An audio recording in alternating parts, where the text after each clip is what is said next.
À Brest ce week-end, voyager en train n'est pas une option. Le réseau ferroviaire a été durement touché par la tempête, les trajets ont tous été annulés. Il faut donc opter pour un bus, et vite. Quand j'ai réservé pour ce bus, il restait 3 places à peine. Donc je ne sais pas combien de temps il a dû rester avant qu'il soit complet. Mais effectivement, c'était un peu la galère. Ça pour ma fille qui est étudiante à Rennes et on habite à Brest, il n'y a pas de train. Donc on s'est rabattu sur les compagnies de bus. Plus au nord dans le Pas-de-Calais, cette commune de 5000 habitants a été parmi les plus touchées. L'eau est parfois montée jusqu'à 1,50 m.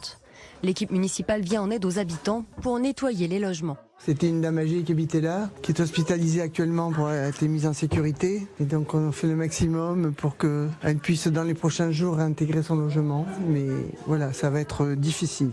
Direction à présent la Manche, où la tempête a provoqué une panne électrique dans une usine. Plusieurs milliers de foyers ont été privés d'eau potable. C'est pas évident, on est tellement habitué effectivement à ouvrir un robinet et puis avoir de l'eau, c'est un peu gênant. L'eau du robinet est depuis revenue, mais il n'est pas recommandé pour le moment de la consommer. La mairie a organisé une distribution de bouteilles. Il faut quelques jours pour que ça revienne à la normale. Donc on distribue 2 litres d'eau par personne et par jour.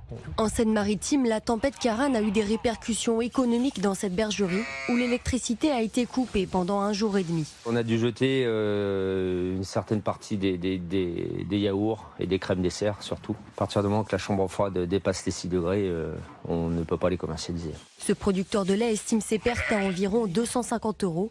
Dès demain, sa production pourra reprendre un rythme normal.